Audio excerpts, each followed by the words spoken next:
Hello friends, good morning, प्रणाम, नमस्कार। मेरे प्यारे दोस्त, मैं हूं प्रवीण कुमार और आप सभी को प्यार भरा नमस्कार। दोस्तों, हम लोग अभी परसेंटेज चल रहे थे और परसेंटेज में आपको वीडियो कुछ गैप होकर मिल रहा है, इसके लिए मुझे खेद है। आज मैं जो उस सीरीज में चल रहा था उसी को आगे बढ़ाते हुए परीक्षा वाले 2 प्रश्न और शामिल किए हैं। इसके बाद चुनाव संबंधी जितने भी प्रश्न बनते हैं उस पर हम आपको मैथ लेकर भी आए हैं, आप समझते चलिए। और ये लेवल 1 का मैथ है, इससे ज़्यादा कुछ अभी एनटीपीसी का एग्ज़ाम चल रहा है इसमें देखने को नहीं मिल रहा है, बहुत ज़्यादा हार्ड मैथ नहीं पूछा जा रहा है। तो आप लेवल 1 के मैथ को बनाइए और जब भी इसका मेंस की बात आएगा तो उसके लिए और भी टफ लेवल का मैथ लाया जाएगा आपके लिए। तो चलिए इसमें पहले क्वेश्चन शुरू करते हैं। और पहला क्वेश्चन क्या कहता है क्वेश्चन को आप स्क्रीन पर देखिए।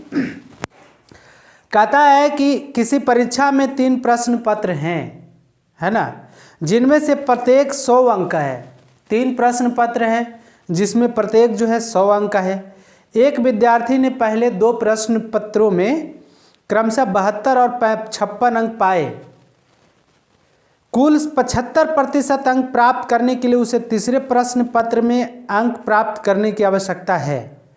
तो समझिए कि टोटल तीन प्रश्न पत्र हैं और प्रत्येक जो है 100 अंकों का है।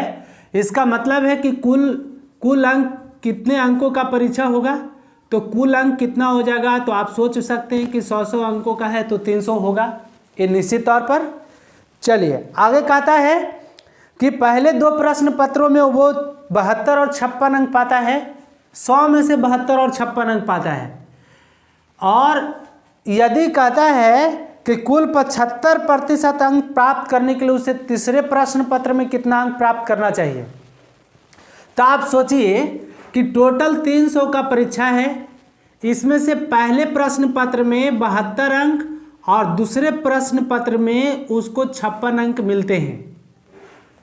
कुल अंकों का 75% अंक प्राप्त करने के लिए तीसरे प्रश्न पत्र में कितना उसे अंक चाहिए। तो आप सोचिए कि 300 अंकों का परीक्षा है और इसका 75% अंक प्राप्त करना है इसको। तो इसका मतलब 2 0 से 2 0 कैंसिल आउट हो जाएगा। तो कितना हो जाएगा, 5 3 15 7 21 215 नंबर इसको टोटल चाहिए, जिसमें से पहले और दूसरे प्रश्न पत्र में 72 और 56 अंक प्राप्त कर लिए। इसका मतलब कितना हो गया, 6 2 8 और 7 5 12 128 अंक प्राप्त कर लिया। तो तीसरे प्रश्न पत्र में इसको कितना चाहिए। इसका मतलब है कि कुल जितना प्राप्त करना है उसमें से इन दोनों में जो अंक प्राप्त हुए उसको घटा दिया जाए तो तीसरे प्रश्न पत्र में आंसर मिल जाएगा कि नहीं मिल जाएगा, कितना अंक प्राप्त हुआ सो। तो क्या करेंगे, तीसरे प्रश्न पत्र में प्राप्त अंक, कितना प्राप्त अंक होगा तो आप सोच लीजिए। तो कितना घटा दें, 215 में से घटा देते हैं 128, तो कितना आ जाएगा, 215 में से 128 घटाएंगे तो आ जाएगा एकदम 10 15 में से 8 गया तो 7 और 10 में से 2 गया तो कितना हो जाएगा 8, 1 में से 87 अंक। इसका मतलब उस 87 अंक आएगा ना कि 97 आएगा। 215 में से घटा दीजिए 128, 15 में से 7 और ये हो गया कितना, 10 में से 2 गया 18, है ना। तो कितना आ जाएगा, 87 अंक उसको चाहिए। कंप्लीटली रूप से कितना चाहिए, 87 अंक चाहिए उसको तीसरे प्रश्न पत्र में। तो इस तरह से मेरे प्यारे दोस्त आप बना सकते हैं। चलिए अगले प्रश्न की ओर चलते हैं। और अगला प्रश्न क्या कहता है, दूसरा प्रश्न कहता है कि एक परीक्षा में 3 पेपरों में किसी परीक्षार्थी को पास होने के लिए कुल 35% अंक प्राप्त करने होते हैं। 3 पेपर है, उसमें से कुल 35% प्राप्त करना है अंक। पहला पेपर कितने का अंकों का है, तो पहला पेपर जो है कुल 150 का और दूसरे पेपर जो है पहला पेपर जो है 150 अंकों का है, दूसरा पेपर भी 150 अंकों का है और तीसरा पेपर कितने अंकों का है, तीसरा पेपर में 180 में से, हाँ तीसरा पेपर है टोटल 180 अंक का। इसका मतलब जो है कि पहला पेपर जो है 150 अंकों का, दूसरा 150 अंकों का और तीसरा 180 अंकों का।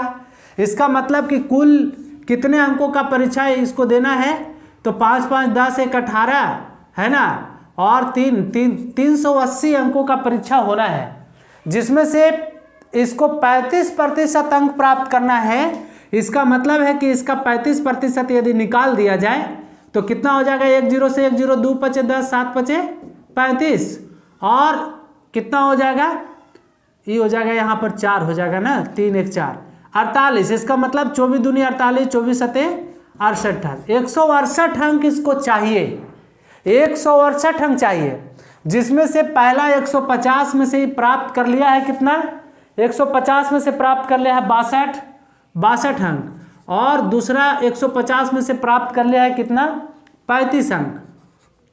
तो कहता है कि तीसरे पेपर में इसे कितना प्राप्त करना चाहिए। तो बताइए कि इन दोनों को यदि ऐड कर लें और इसमें से घटा दे तो तीसरे में मिल जाएगा कि नहीं मिल जाएगा, कितना अंक उसको प्राप्त करना चाहिए। तो क्या हो जाएगा, इसको जोड़ दीजिए तो क्या आ जाएगा, 5 2 7 की 7, 6 3 9, इसका मतलब 97, इसमें से घटा दिया जाए तो कितना आ जाएगा, 1 1 10 16 71। तीसरे पेपर में उसको 180 में से कितना चाहिए, तो तीसरे पेपर में उसको 180 में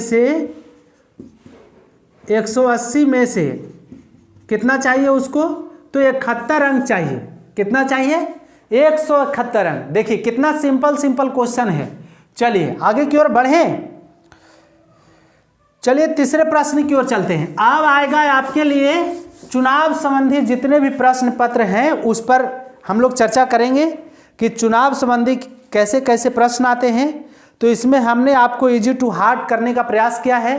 पहला क्वेश्चन आप देख सकते हैं, कहता है कि दो छात्रों ने कॉलेज चुनाव लड़ा। एक विजेता छात्र ने कुल मतों का 60% मत प्राप्त किया तथा केवल 144 मतों के बहुमत से विजय हुआ। कुल मत कितने डाले गए, सोचिए। जितने वाला लड़का जो है 60% अंक प्राप्त करता है और 144 अंकों से चुनाव जीत जाता है, इसका मतलब है कि आप क्या समझे, इतने ही डाटा से हम लोग इस प्रश्न को आसानी से समझ सकते हैं और हल कर सकते हैं। क्या करेंगे कि बताइए, 60% अंक प्राप्त किया और 144 मतों से जीत हासिल किया, इसका मतलब है कि हारने वाला व्यक्ति जो है 40% अंक प्राप्त किया, 40% मत प्राप्त किया होगा, है ना। और इसका मतलब है कि दोनों का अंतर कितना आ गया, 20%। अंतर में 20% के हिसाब से चुनाव जीत जाता है, 20% मत से।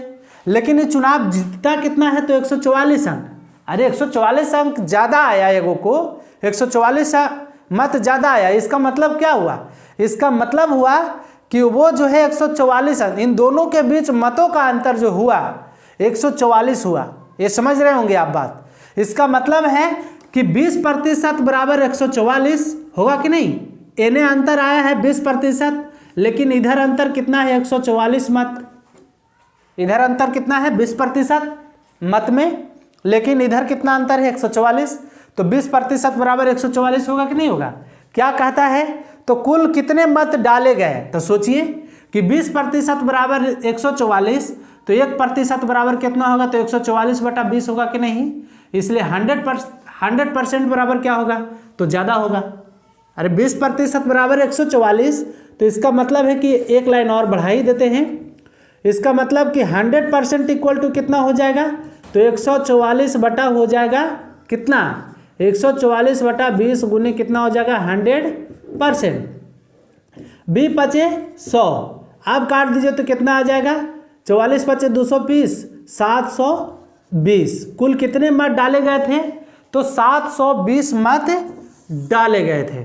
देखिए चुनाव संबंधी जब भी इस तरह का प्रश्न आए, अदर में लेवल 1 का प्रश्न है, इस तरह का प्रश्न आपको एग्जामिनेशन हॉल में नहीं छूटना चाहिए। चलिए अगले प्रश्न की ओर चलते हैं। 1-2 प्रश्न इस पर और लेकर हम आपको दिखाते हैं। कहता है अगला, कहता है कि किसी महाविद्यालय के चुनाव में एक प्रत्याशी जिसे कुल पड़ने वाले मतों का 40% मत मिली। एक महाविद्यालय में चुनाव हो रहा है और वहाँ पर जीतने वाले प्रत्याशी कुल पड़ने वाले मतों का 40% मत मिली। अपने प्रतिद्वंदी से 160 मतों से हार गया, 40% मिला लेकिन 160 मतों से हार गया, वह मानते हुए कि चुनाव में केवल 2 ही प्रत्याशी थे, कुल पड़ने वाले मत थे। अब कितने मत थे? तो आप समझिए कि 40% मत प्राप्त करता है और टोटल 160 मत से ही हार जाता है ना। तो बताइए कि इसका मतलब है कि जीतने वाला, ये हारने वाला का है, ये हारने वाला का, तो जीतने वाला का कितना होगा? तो इसका मतलब है कि जीतने वाला का हो जाएगा, जीतने वाला का हो जाएगा कितना? 60% ही मत प्राप्त किया। तो इन दोनों में अंतर कितना हो गया? 20%। 20% अंतर हुआ प्रतिशत के रूप में, लेकिन इधर कितना अंतर हुआ? 160 मत। और 160 मत से हार गया, इसका मतलब हुआ कि 160 मत जीतने वाला ज़्यादा प्राप्त किया है, जाहिर सी बात है। तो क्या हो जाएगा? तो क्या कहता है? तो कुल पड़ने वाले मत थे, बहुत ही वेरी सिंपल। तो देखिए 20% बराबर 160, तो 100% बराबर क्या हो जाएगा? 100% बराबर भाग तो हम लोग ऐसे करते हैं ना, यहाँ से यहाँ मल्टीप्लाई करते हैं, यहाँ से यहाँ मल्टीप्लाई करते हैं, ऐसे भी कर सकते हैं आप, बहुत ही सिंपल है। तो क्या हो जाएगा? 20% गुने भाट, ऐसे भी कर सकते हैं, और यहाँ से यहाँ क्रॉस मल्टीप्लिकेशन कर लीजिए, तो कितना हो जाएगा? 160 और गुने कितना? 100। यहाँ से काट देते हैं 20×5 100, और कितना हो जाएगा? वाट इक्वल टू कितना हो जाएगा? तो 800। 800 आएगा कि नहीं आएगा? इसका मतलब है कि जितने वाला प्रत्याशी 60% ज़्यादा लाता है, इसका मतलब दोनों का अंतर 20%। कुल कितने मत पड़े तो हम लोग निकाल लिए, तो 800 मत पड़े। तो देखिए कितना सिंपल क्वेश्चन था। चलिए आगे बढ़ें। अदम भेरी चुनाव वाले प्रश्न में कोई जान नहीं होगा। देखिए आप धीरे धीरे स्टेप बाय स्टेप हम आपको बढ़ाते जाएंगे, आप समझते भी जाएंगे कि वो इसी तरह का मैथ आता है चुनाव संबंधी। चलिए, कहता है कि एक चुनाव में केवल 2 प्रत्याशी थे, 2 ही प्रत्याशी थे। जब भी प्रश्न आएगा तो केवल 2 प्रत्याशी, जब बहुत एक से अधिक प्रत्याशी का बात आएगा तो वो सब मेंस वाला क्वेश्चन बनता है। कहता है विजयी प्रत्याशी को कुल मतों का 62% मत प्राप्त हुआ। 62% मत प्राप्त हुआ विजयी प्रत्याशी को, इसका मतलब हारने वाला को 38%, तब ना 100% होगा। 100% कब होगा? एक को मिला 62% और दूसरा को कितना मिलेगा ताकि हमको 100 हो जाना चाहिए? प्रतिशत का मतलब 100 होता है, तो दूसरा को हम यदि 38 मानेंगे तब ना होगा 100%। तो कितना हो? 8 2 10, 6 3 9 1 10, देखिए 100 हो जाता है। तो जीतने वाला को मिला है 62%, तो हारने वाला को मिला होगा 38%, ठीक है। और उसने 288 मत अधिक प्राप्त किए, इसका मतलब जीत गया वो। 38% मत हारने वाला प्राप्त किया और जीतने वाला 62, लेकिन जीतने वाला 288 मत ज़्यादा प्राप्त किया। तो विजय प्रत्याशियों को कुल कितने मत प्राप्त हुए? विजय प्रत्याशी को, तो विजयी प्रत्याशी को कुल कितने मत प्राप्त हुए? तो सोचिए, पहले हम पता कर लें कि कुल कितने मत पड़े, है ना। तो 62 जीतने वालों को मिला है, हारने वाले को 38 मिला, और इन दोनों का यदि अंतर निकाल लें तो कितना आ जाएगा? 24% आएगा कि नहीं? 24%। और कितना इधर अंतर है? 188 है ना, 288, सॉरी 288। तब बताइए कि 24% बराबर 288, तो 100% बराबर कितना हो जाएगा? वाट। तो कैलकुलेट करें तो इसको क्या लिख सकते हैं? आप सोच सकते हैं, तो 24% गुने कितना हो जाएगा? वाट इक्वल टू 288 गुने 100%। परसेंट तो उससे परसेंट कट जाएगा, ये आप समझ रहे होंगे। 24 से कम 24, 24 दूनी 48, कितना मत? तो वाट बराबर कितना आ गया?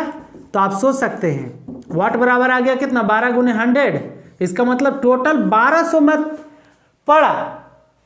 तो जीतने वाले को कितना मत से जीता है? तो 62% की मत से जीता है। तो कितना इसको मत प्राप्त हुआ? तो कितना हो जाएगा? 62 बटा कितना हो जाएगा? 100। इसे ही काट दीजिए, 12 दूनी कितना हो जाएगा? 24, और 12 छक 72, 12 दूनी 24, 12 छक 72, 2 74, 744 मत टोटल 744 मत टोटल जीतने वाले को मिला है कि नहीं। देखिए एकदम सिंपल मैथ है, आप एकदम धैर्यपूर्वक समझते जाइए, कोई भी प्रश्न का जवाब आप आसानी से दे दीजिएगा। चलिए अगले प्रश्न की बात करें। चलिए अगला कहता है, क्या कहता है कि एक चुनाव में 2 उम्मीदवार थे जिसमें कुल मतदाताओं की संख्या में से 5% ने चुनाव में भाग नहीं लिया। तो बताइए कि 100% हम लोग मानकर चलते हैं, चूंकि परसेंटेज पढ़ रहे हैं, और इसमें से 5% ने चुनाव में भाग नहीं लिया, इसका मतलब है कि 95% लोग ही चुनाव में भाग लिया है। ये समझ रहे हैं आप। चलिए आगे बढ़ते हैं। विजयी उम्मीदवार जिसे 48% मत मिला, विजयी उम्मीदवार को, तो इसका मतलब 95 में से 48% मत मिला है विजयी उम्मीदवार को, मतलब जो जीतने वाला है विनर कैंडिडेट को कितना मिला, तो 48%। तो रनर कैंडिडेट को कितना मिलेगा, आप समझ सकते हैं, रनर मीन्स हारने वाला को मिलेगा 47%। मिलेगा कि नहीं मिलेगा। टोटल 95% ही लोग मतदान किया है। आप देखिए आगे कहता है मत मिला 4000 मतों से विजयी होता है। इसका मतलब है कि इन दोनों के बीच अंतर, ये जीतने वाला को मिला 48% और हारने वाला को मिला 47%। इसका मतलब, और 4000 मत से जीत गया, इसका मतलब इन दोनों के बीच मतों का अंतर जो होगा 1% होगा, और 1% बराबर कितना, 4000 आ रहा है कि नहीं आ रहा है, आ रहा है 4000 आ रहा है। इसका मतलब है कि 1% इक्वल टू हम ले लेते हैं 4000।